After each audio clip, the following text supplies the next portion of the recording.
Okay, so quick little heads up before the video starts. Because this is my first day with the GoPro, I was not very familiar with the settings and how to, take a really good video, make the quality turn out nice. So this footage is going to be rough. It doesn't have very great color. It's kind of blurry and grainy and like over sharpened, and with the automatic GoPro stuff, whatever. It's not great. So you're gonna have to bear with me. I apologize for the kind of crappy video quality because normally it's been pretty good, decent enough to throw up on your TV and still be pretty high quality and enjoyable to watch. So you'll just have to, I don't know, hopefully y'all are okay with it. Hopefully it makes up for it, the fact that it was a lot higher quality content as far as interesting stuff. I think I was a lot more in-depth and maybe gave a lot more of a interesting video and something that people are going to want to pay attention to, maybe learn something from, engage with. So I hope you all like it, and without further ado, here is everything that went down today on Tuesday, don't know what day of the month, 25th I think of June. Tell me what you think of it. Alright, so interesting little development today. This is the first I filmed today, actually. I just wasn't really feeling it very much, but as I was driving down to unload the hay at the hay lot, which is what I got going on right now, I saw the UPS guy. And I thought he was just going to go right past our house, but he swings in. And so I'm like, okay, well, maybe he's got something for Mom, because I was thinking that what I had coming in the mail wasn't going to get here until tomorrow. But then he comes out and he's like, oh, I've got a package for Jacob. And I'm like, oh, okay. And so I go and open it, and it's my GoPro, which is what I'm filming on right now.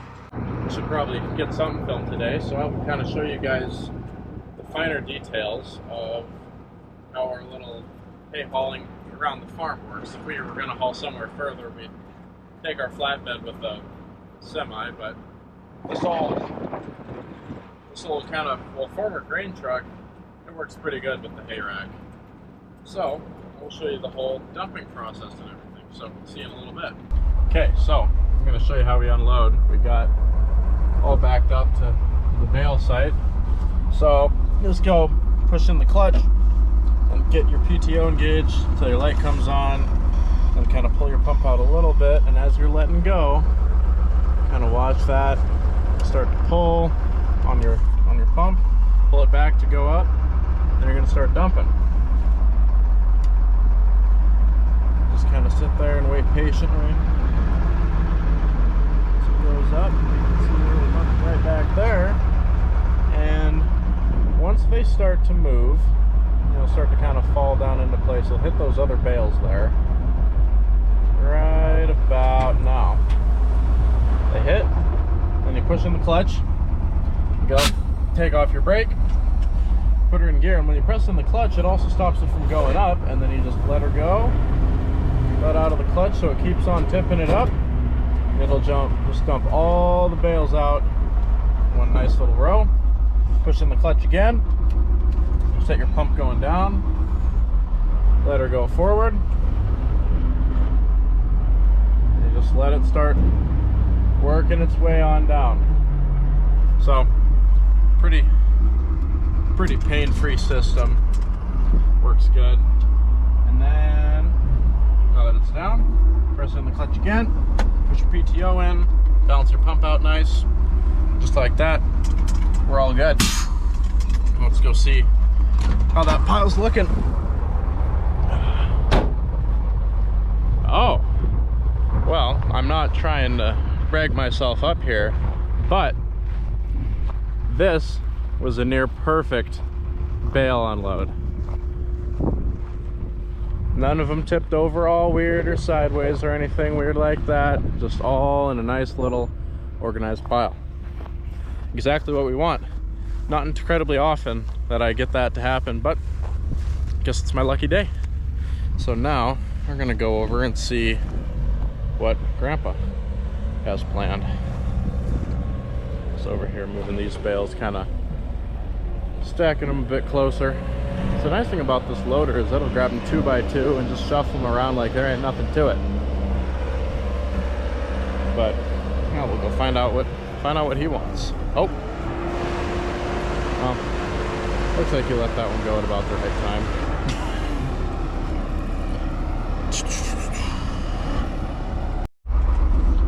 Well, I just got done talking to Grandpa, and he's gonna take a little break from getting the previous sandfoin bales stacked up nicely, and so we can go and get the rest of the grass hay that we baled out of this hay lot kind of hauled out of the way and just cleaned up a little bit so that I can go and move on to something different. Not that I really know what I'm gonna do. I really have no clue what I'm gonna do, but I'll figure out something. I always do. There's always something to do. I mean, it's like, you know, or it's always kind of a deal of like, oh yeah, you know, I just go to the work's done and then that's when I go home. But truth be told, the work's never really all the way done. There's always something to do. That's what I like about it. All right, this looks like a pretty prime central spot. I guess I'll just pull up and wait for his signal. Right there. That seems about right. Yep, gave me the wave. So now, just wait for him to load me on up, and I might fiddle around with the other mount that I have for it, this guy right here, and see what I can do. I might wonder if I can suction cup it to the mirror right there. I don't really know. But I'll kind of show you what we got going on here. Get back in there. So, our hay hauling unit is this bad boy right here. Just an old GMC equivalent of a Chevy Kodiak, as far as I know. And you can stack, let's see here, 11 bales on this thing. You might feel like it's overloaded, but if you take into account how much, you know, wheat weighs, if you were to put a grain box on this thing and load it up nice and heavy, it really is going to weigh the same or even more as these bales. But it looks like you're carrying a ton just because of how, you know, how much volume they take up essentially. And then when they're stacked all the way super high, it looks, well, it does make it top heavy, but it just looks like a monster of a load. But this is kind of the hay lot right now. There's enough bales scattered around here and there that I'm not really gonna have to move until I get close to a full load. So that'll come out pretty nicely. Yeah, looking pretty good so far.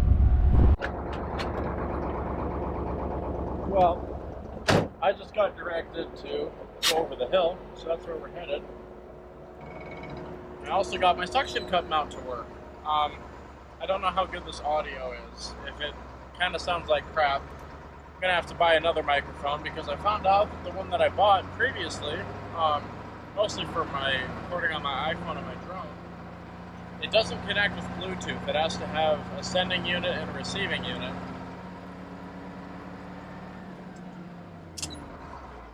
And in order to use that, I'd have to have the side flap open on my GoPro the whole time, and even then, I don't know if it would actually do its job. So, I'm just gonna have to wait and see, really. But, I don't know, a new just Bluetooth sending unit is really not gonna require that much, you know, money, whatever. And it'll be worth it. It'll allow me to actually have somewhat audible, you know, speaking, whatever. So, should work out pretty good. I don't know where I'm going to put this grass hay. I mean, I could probably mix it in with the alfalfa hay from last year, because that stuff was crap. I mean, when hay gets rained on and then raked and flipped 3 times over, it's got nothing left. It might as well just be grass hay. It might not even be as good as this grass hay, as far as I'm concerned. I mean, no wonder it's still sitting there, because we couldn't sell it. Stuff turned out like garbage, but you you can't really complain about rain, especially not here. I know that a lot of the guys, you know, in some areas of the Midwest, you know, Minnesota's really bad, and I feel for those guys. I mean, it's just a real crappy deal. But out here, there's almost no such thing as too much rain. And last year, you know, it came a little bit late, but it, you know, really did great for our barley and our safflower especially. So if your hay gets ruined by rain out here, it's generally a good problem to have because it means the important crops are still going to be good. But looks like we're getting loaded, I hope on the bottom. I'm going to go hop out and see what it is. Nope. Second one on the top. So we still got two more to the right here. So obviously one's going to go on the bottom and then the other one's going to finish the row on the top. So actually we're going to come out with just the right amount of bales, which is handy, I think. You will. Yep.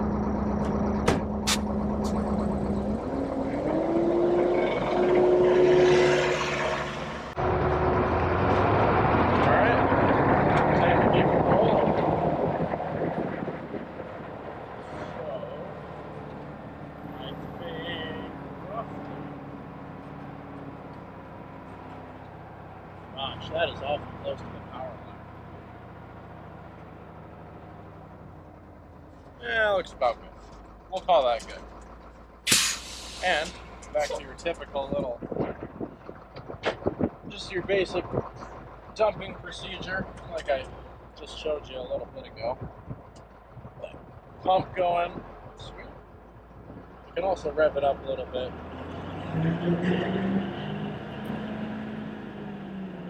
Make it dump a little faster, but the difference is truly negligible. Oh, and that one did not go super pretty. Oh well. You can't have them all, and especially on the first load, you wouldn't be very smart to expect a really nice, pretty dump. However, the rest of those turned out great. And, like you said, that's it. So we're going to head on back to the shop and down. PTO is off. We are homeward bound. Shopward bound. Same thing, really. Yep, just bouncing along. This thing don't ride nice, but it'll haul bales, that's for sure. I'm gonna have to make like a 3-point turn to get out of here. This thing needs a way better approach to it. This one right here.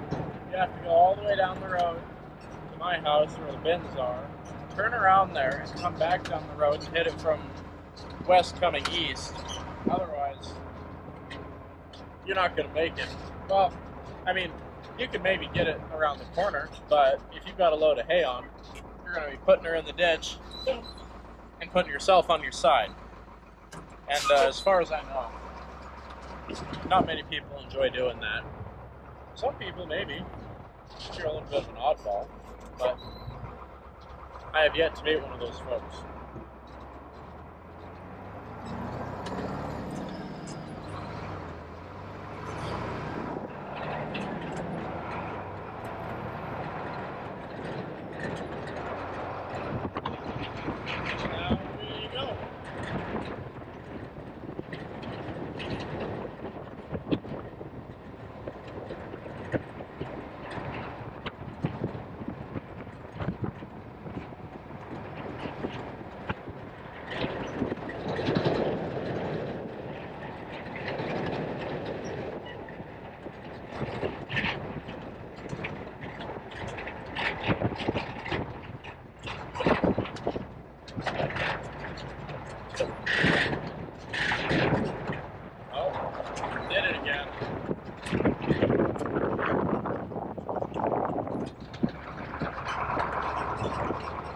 Sometimes, if you're going down a hill and your load is kind of pushing you, it will, the high-low speed will kind of almost like fall into some dead space, and you just won't have any gears at all. And so you have to pull it out of gear and then cycle your high-low once.